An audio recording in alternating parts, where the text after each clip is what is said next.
Hello विद्यार्थी मैत्रिणींनो, चला तर मग आज आपण linear equation in two variable यामधील प्रॅक्टिस सेट 1ला सुरुवात करणार आहोत. याआधी मी पार्ट 1, पार्ट 2 आणि पार्ट 3 हे व्हिडिओ बनवले आहेत. ते तुम्ही जरूर बघा. आणि आता आपण प्रॅक्टिस सेटला सुरुवात करणार आहे. तर चला शिकूया. आता आपला पहिला क्वेश्चन आहे प्रॅक्टिस सेट 1.1 मधला. Complete the following activity to solve the simultaneous equation. आपल्याला ही ॲक्टिव्हिटी कंप्लीट करायची आहे आणि सायमल्टेनियस इक्वेशन सॉल्व करायचं आहे. तर बघा ते कसं करणार आहोत. तर त्यांनी आपल्याला 5x + 3y = 9 हे आहे इक्वेशन नंबर 1 आणि 2x - 3y = 12 हे आहे इक्वेशन नंबर 2. चला बघा, आता आपल्याला हे बॉक्सेस फिल करायचे. ऑलरेडी आपण काल पण एक इक्वेशन असं सॉल्व केलेलं आहे. हे महत्त्वाचं इक्वेशन आहे, याच्याकडे लक्ष द्या. Let's add equation 1 and 2. त्यांनी सांगितलं let's add equation 1 and 2 means याची ॲडिशन केलेली आहे. कोणतं? इक्वेशन 1ची आणि इक्वेशन 2ची. तर ते बघा 5x + 3y = 9 हे काय फर्स्ट नंबरचं इक्वेशन आहे आणि 2x - 3y = 12 हे सेकंड नंबरचं इक्वेशन इथं. म्हणजे यांची दोघांची यांनी इथं ॲडिशन केली. आणि आता आपल्याला इथं बॉक्स दिलेला आहे. हा एक बॉक्स आणि हा एक बॉक्स. हा आपल्याला फिल करायचा आहे. तर कसं आपण फिल करणार आहे? तर हे इक्वेशनचं सॉल्युशन घेऊन आपण तो फिल करू शकतो. Let's do it. चला आता आपण करूया. 5x + 2x इथं काय येणार आहे? 5x + 2x या बॉक्समध्ये येणार आहे. मीन्स 5 + 2. 5 + 2 मीन्स 2 किती होतात? सिम्पल आहे ना, 7x आणि 3 + 3y आणि -3y means minus plus cancel होतं, म्हणजे हे कॅन्सल झाले.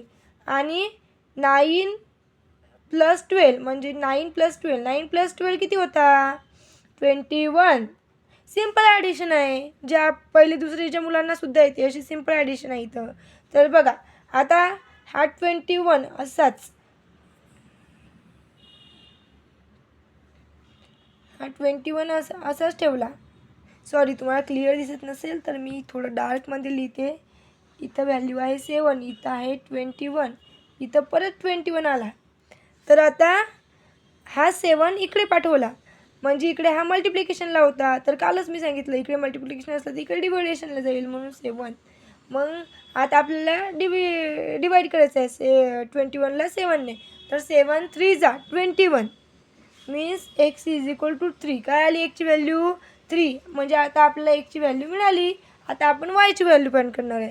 म्हणजे आता हे बॉक्स पण फिल झाले. काही नाही, आपण इक्वेशन सॉल्व करता करता तसेच बॉक्स फिल करू शकतो. तर बघा पुढचं बघा. Place x = 3 in equation 1.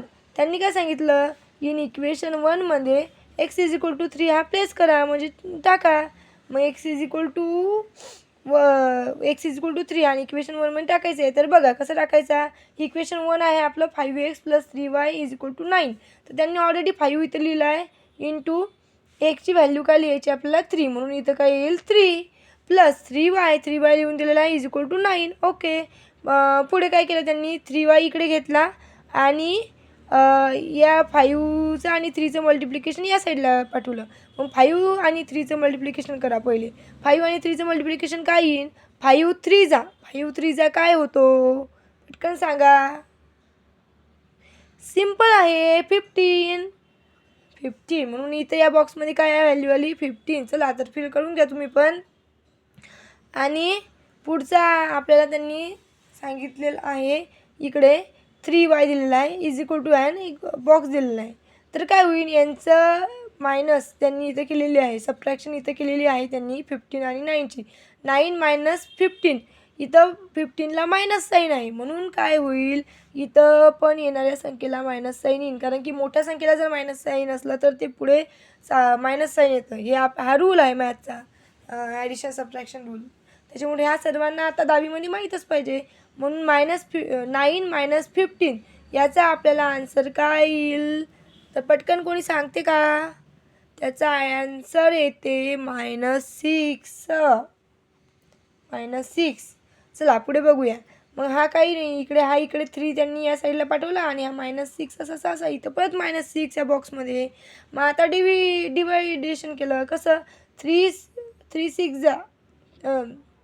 3 × 1 = 3 3 2 जा 6 म्हणून इथं काय येईन 2 म्हणजे इथं काहीच नाही, सिम्पल डिव्हिडेशन केलं आहे. 3ने 6ला भागलं आहे आणि हे मायनस साईन असं म्हणून इथं काय आली वायची व्हॅल्यू -2. मग आता आपलं सोल्युशन काय येणार आहे? सोल्युशन एक्स वाय इज एक्सची व्हॅल्यू आलेली आहे आपली इथं बघा 3 आणि वायची व्हॅल्यू आलेली आहे आपली इथं बघा -2 म्हणून इथं या बॉक्समध्ये येईल 3 and -2. तर चला स्क्रीनशॉट घेऊन घ्या आणि या एक्झाम्पलची प्रॅक्टिस करा. चांगल्या प्रकारे प्रॅक्टिस केली तर चांगल्या प्रकारे पेपरामध्ये तुम्ही सॉल्व करू शकता.